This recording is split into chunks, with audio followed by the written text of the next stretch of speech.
The checkpoint was always loud at dawn.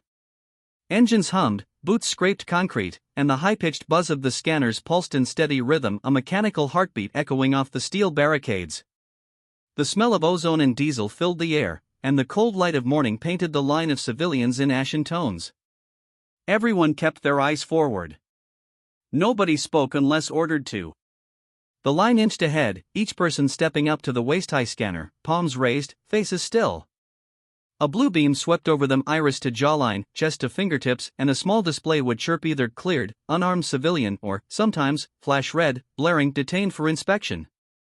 On a good day, the line kept moving. On a bad day, the screams didn't stop until the floodlights dimmed. Rebecca Hale adjusted her collar as she neared the front. She was 32, tall but unassuming, her dark hair tucked under a faded cap. Her clothes, standard urban wear, utility jacket, work boots, looked just like everyone else's. She kept her head down, hands in pockets until the soldier at the gate barked, "Next." Becca stepped forward. Sergeant Nolan Hart watched her with the practiced detachment of a man who'd seen too many civilians pass through this same line. He'd been stationed at the Charleston perimeter for 6 months, long enough to stop believing the scanners could tell friend from foe. He gestured with his rifle. "Hands up. Chin level." Becca obeyed. The scanner mounted on the reinforced arch above her flickered to life. A blue beam swept down, scanning her face, tracing her pulse, analyzing the electromagnetic signature of her implant, standard issue for all registered citizens after the war. The display blinked once. Identity verified, Rebecca Hale. Status, unarmed civilian. Then the light sputtered. The hum changed pitch. The display glitched. Lines of static rolled across the screen, and new text began flashing, letter by letter, mechanical and deliberate. Reclassifying. Reclassifying. Reclassifying. Unknown. A low alarm tone cut through the air. Becca froze. Around her, soldiers turned. Rifles rose in reflex. The civilians behind her stumbled backward, murmuring anxiously. Sergeant Hart swore under his breath and tapped the console. System glitch. Hold fire. But the scanner didn't stop flashing red, pulsing brighter like it was broadcasting something unseen. Becca's throat tightened. What does that mean? Unknown? Don't move, Hart ordered. I didn't do anything. Did you tamper with your implant? He snapped. No. I had it updated last month in Raleigh, check the logs. Hart opened a comm line on his wrist pad. Control, this is Gate 4. Got a reclass error. Civilian ID Hale, Rebecca. Systems reading her as he hesitated, glancing at the screen. As unknown. Static answered him. Control's feed was down. The scanner began emitting a deeper tone, as if searching for a new frequency. Its beam brightened white now, not blue, and Becca flinched as it swept across her again. She felt a tingling under her skin, a faint vibration in her skull. And for a second, just a flicker, she heard something. Not words. More like a pulse, a whisper buried beneath the tone. It felt alive. Then the light snapped off. Silence fell over the checkpoint. The display went black, then rebooted, but the system didn't read her anymore. Her profile was gone, erased. Just a blank rectangle blinking "No data found." Hart lowered his rifle slowly, frowning. What the hell? Am I cleared? Becca asked, voice shaking. No, Hart said. You're coming with me. He gestured, and 2 soldiers flanked her, weapons still raised. The civilians behind her shuffled nervously, whispering as Becca was led past the barricade toward the security hut. Inside, the air was colder. The hum of generators mixed with the soft clatter of data drives. Hart keyed in his code and locked the door. Sit, he said. Becca did. He paced once, eyeing the console linked to the checkpoint system. You said you had your implant service last month? Yes. At a certified clinic. Midtown Raleigh. He typed rapidly. The terminal pulled up a list of implant service centers, but when he entered her citizen ID, the file came up corrupted. Entire data blocks missing, metadata inconsistent. This shouldn't even be possible, he muttered. Becca's hands trembled. Sergeant, what's happening to me? He looked at her, seeing something in her eyes, confusion, fear, but also something else. A flicker of defiance. I don't know, Hart said quietly. But if Control finds out, they'll move you to quarantine. You don't want that. She swallowed hard. Then help me. Hart hesitated. Helping her would mean breaking protocol, and protocol was the only thing keeping the fragile peace in this sector. But something about her expression, the way her eyes darted toward the window like she could feel something beyond it, made his chest tighten. He unplugged the scanner console. You didn't see that, he said. And neither did I. Becca blinked. You're just letting me go? Not quite. He leaned in close. You walk out of here, go straight to the South Docks. There's an old freight terminal, locked and condemned. You'll find someone named Dr. Eames. If anyone can explain why the scanner glitched on you, it's her. Why are you? Because I've seen this once before, he interrupted, lowering his voice. Back in Atlanta. Same scanner error. Unknown classification. The woman vanished 2 days later. No record, no trace. Just gone. Becca's heart pounded. And you think that'll happen to me? Hart's jaw tightened. I think it already started. A soft click came from the door. Someone was keying in from the outside. Hart's eyes widened. Go. Back exit. But. Now. Becca bolted through the narrow maintenance corridor. Behind her, she heard the door crash open and voices shout. She didn't look back. Outside, dawn had brightened into pale gold. She pulled her hood up and merged with the crowd spilling down the street, her pulse hammering. The scanner's echo still rang in her skull, that alien hum that had crawled under her skin. And as she passed a reflective window, she froze. Her reflection flickered, for half a second, like static on glass. The rain started by noon, soft, cold, and relentless. It washed the smoke from the sky but not the unease from Becca's mind. She moved fast, keeping her hood low as she cut through the backstreets of Charleston's southern district. The city had changed since the war, half rebuilt, half abandoned. Drone cameras buzzed on every corner, tracking movement with glassy, insect eyes. The scanners at every checkpoint were the government's promise, safety through clarity. But Becca knew better now. She wasn't clear. She wasn't classified. She was unknown. Every few blocks, she caught her reflection in a window blurred by rain, rippling with static. It wasn't her imagination. The distortion pulsed like interference on an old TV screen, only visible to her. Each time she saw it, her head throbbed with that faint, rhythmic hum she'd first felt at the checkpoint. It was inside her now. She stopped under an awning and checked the map Hart had transferred to her wrist pad before she fled. South Docks, Freight Terminal 9A. The note attached to the coordinates read only, find Eames. No first name, no guarantee she'd even be alive. The docks were an hour's walk south, across 3 scanner zones.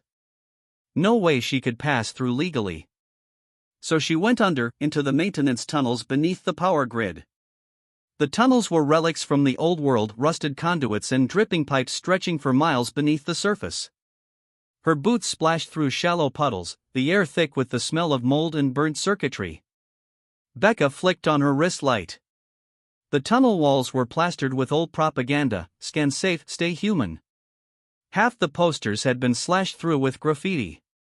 She followed the map's faint pulse deeper underground until she heard footsteps echoing behind her. She froze. Easy, said a man's voice. Calm, but close. Becca turned slowly, heart pounding. A man stepped out of the shadows, maybe mid-30s, rugged, with a day's growth of beard and a pistol holstered at his side. He wore a maintenance vest, but the weapon and the stance screamed military. Who are you? She asked, keeping distance. Name's Mason. You're heading the wrong way. I'm going to the docks. He tilted his head. Then you are going the wrong way. She took a step back. You work for them?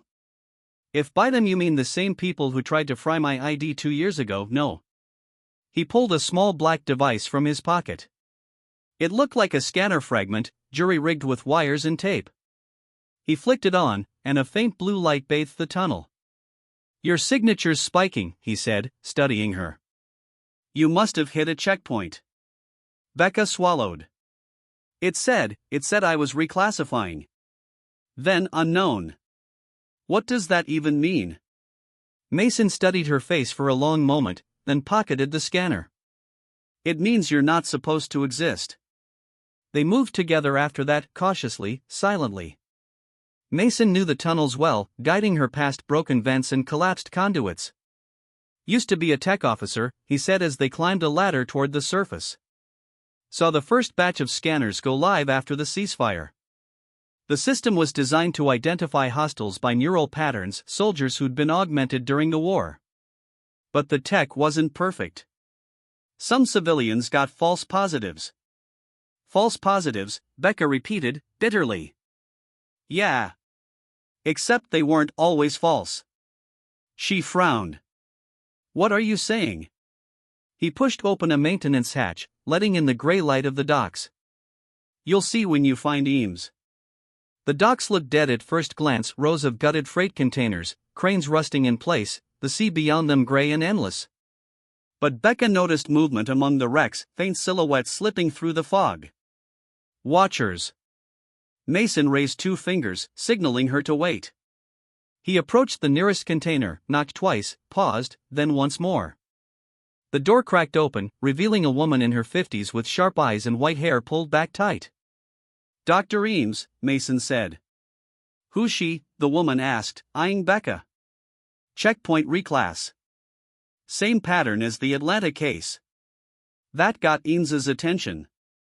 She gestured them inside. The container was a makeshift lab, humming servers, holographic displays, and walls lined with cables. A faded sign above a console read South Atlantic Biosignal Research Division. Becca's gaze locked on it. You worked for the government. Eames didn't deny it. I built the classification algorithm, she said, her voice clipped but precise. Back when we thought it would save lives. She turned to Becca. Sit. Becca obeyed. Eames rolled over a scanner rig older model, analog interface. Tell me exactly what happened. Becca did. Every detail, the alarm, the glitch, the hum, the flash of static in her reflection. Eames listened without interrupting, only occasionally glancing at Mason, who stood by the door, hand on his weapon. When Becca finished, Eames exhaled slowly. I was afraid this would happen again. Again? Becca asked. Eames powered up the rig. A soft, pale beam scanned over Becca's arm, projecting a holographic display in the air. Her neural implant signature appeared, but it wasn't clean blue like a civilian's. It pulsed with streaks of silver-white energy, fluctuating like a heartbeat.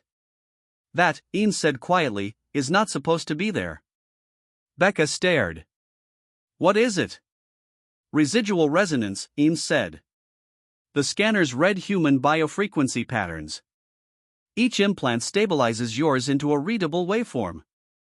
But this, she pointed at the silver pulses, this isn't human frequency. It's something else layered on top. Layered from what? Mason asked. Eames hesitated. From the source signal we used during the war. The one we never identified. Becca's blood ran cold. You're saying there's something in me? I'm saying, Eames replied, you're resonating with a signal we thought was extinct. We built the scanners to detect it, to track it, suppress it, because when the first soldiers were exposed, they changed. Becca stood, heart pounding.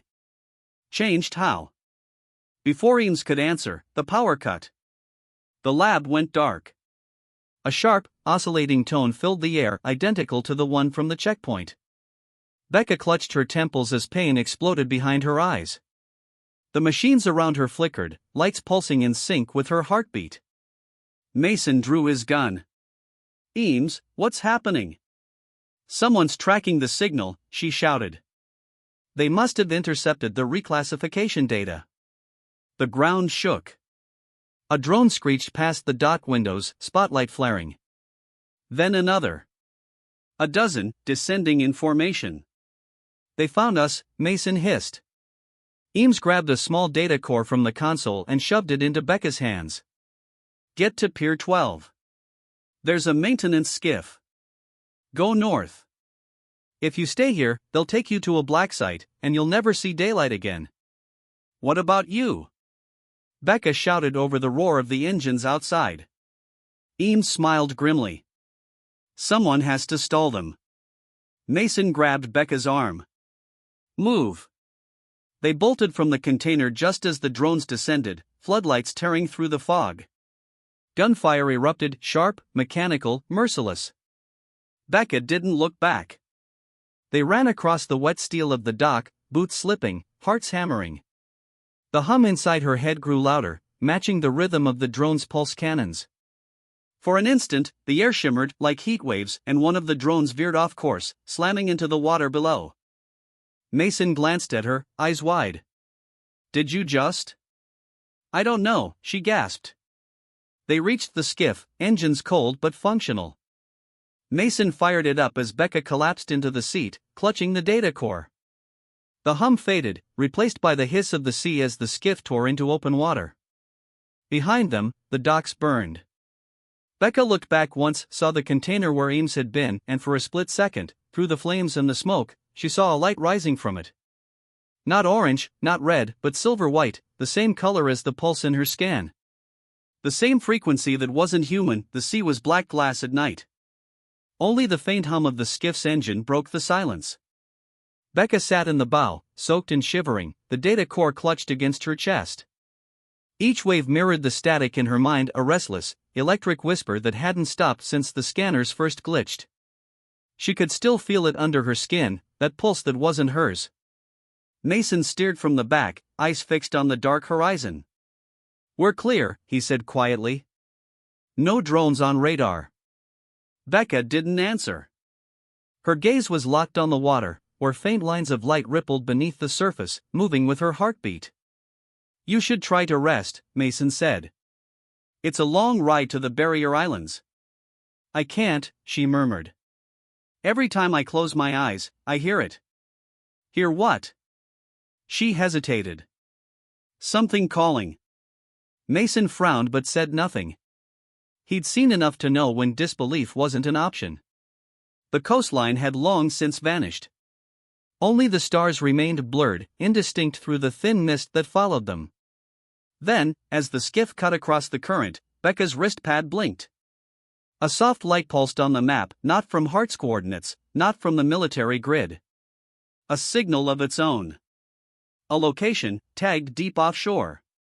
Labeled only, origin node, frequency source. Becca stared at it. The pulse matched the rhythm in her veins exactly. Mason, she whispered. It's sending a signal. He leaned over, scanning the wrist pad. That's impossible. That node's in restricted waters. There's nothing out there but. Let's go, she said. He hesitated. You don't even know what's there. I think I do. The skiff reached the coordinates just before dawn. The sky was bruised gray, clouds gathering over a calm, empty sea. Except it wasn't empty. A tower rose from the water, half-submerged, massive, ancient. Its surface gleamed with corroded alloy, cables trailing into the depths. It looked older than the war, older than any human structure she'd seen. At its base, faint light pulsed, silver-white, alive. Mason slowed the engine. What the hell is that? Becca didn't answer. The closer they came, the louder the hum grew, vibrating through her ribs. She knew the pattern now, not random noise, but rhythm. Speech. She stepped to the edge of the skiff. It's communicating. With what? She turned to him, eyes wide, pupils dilated with reflected light. With me. Before Mason could stop her, Becca dove into the water. The cold hit like knives. The hum filled her skull until it wasn't a sound anymore, it was memory. Images flickered in her mind, soldiers under a burning sky, scanners malfunctioning, light pouring from wounds that didn't bleed. The implant wasn't foreign. It was a receiver. She swam toward the tower's base, where the light pulsed like a heartbeat. Her fingertips brushed metal, and in that instant, the world vanished. She stood in a corridor of light, suspended in a place that wasn't physical. Voices whispered around her, each layered over the other, countless and old. "Rebecca Hale," they said, "not as sound but as understanding. You were never supposed to hear us." "Who are you?" she asked aloud, though there was no air here, no sound, only thought. "Echoes," the voice said. "Remnants of what humanity borrowed but never understood." She saw flashes, laboratories, scientists linking neural implants to a captured signal found after a detonation near the end of the war. The source. It wasn't alien. It was human technology that had awakened something within itself. Eames' words echoed in her head, the source signal we never identified. "You're inside me," Becca said. "No. We are through you. The human pattern and the source pattern have merged. You are both bridge in translation." "Then why classify me as unknown?" "Because their systems cannot read what has evolved beyond them." Becca saw the scanners again, not tools of safety, but of control. They weren't searching for enemies. They were searching for anomalies like her, proof that the signal had survived. Her stomach turned. "They'll hunt everyone like me." "They already do." "Then help me stop them." "We cannot act in your world." "But you can.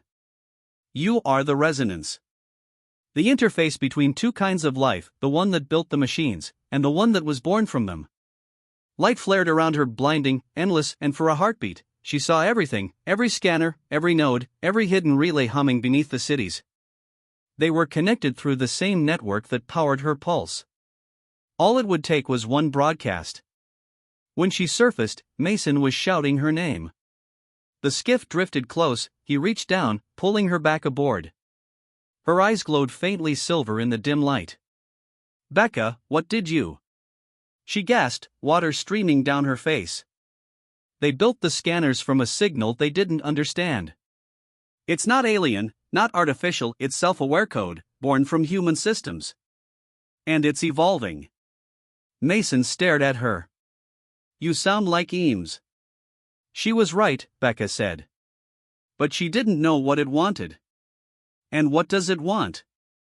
She looked toward the rising sun, where the horizon pulsed faintly with light, the reflection of 1,000 scanner towers coming online across the coast.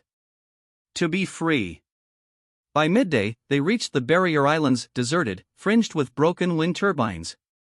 Becca sat by the shore while Mason repaired the transmitter. Her skin felt warm, electric, her heartbeat syncing with the low vibration of the Earth itself. She opened the data core. Inside were fragments of Eames's research, frequency maps, neural resonance patterns, and one unfinished code string labeled override sequence. "I can send it," Becca said softly. "The scanners are all networked through the same relay grid. If I merge this code with the frequency, I can reprogram them." "To do what?" Mason asked. "To stop classifying people. To see everything as connected." "That'll shut the grid down," he warned. "You'll burn every scanner on the continent. The cities rely on them. Power, security. Control," she cut in. "They rely on control." Mason met her gaze. There was no fear there now, only resolve. "Then do it." Becca smiled faintly. "You might want to stand back." She stepped into the surf again, waves lapping at her knees. Closed her eyes. Focused on the pulse within. The hum rose deep, resonant, spreading outward in concentric waves. The sand vibrated underfoot, the air shimmering with silver light. Mason shielded his face as the sky above them flickered like static. In cities hundreds of miles away, scanners blared warnings. Monitors flashed reclassifying, before their systems overloaded.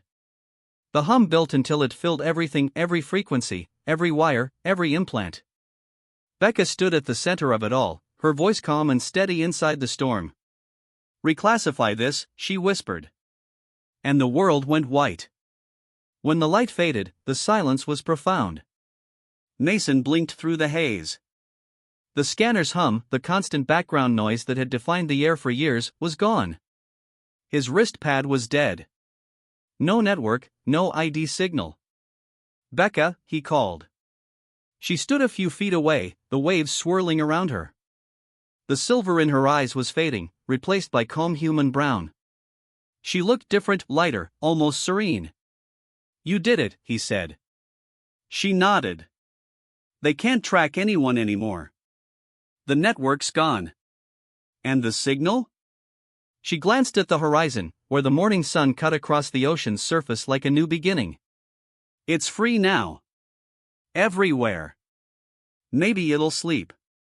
Maybe it'll grow. But at least it'll choose." Mason smiled, exhaustion in his eyes. "So what now?" Becca turned toward him, wind catching her hair. "Now, we start over. Without scanners. Without classifications. Just people."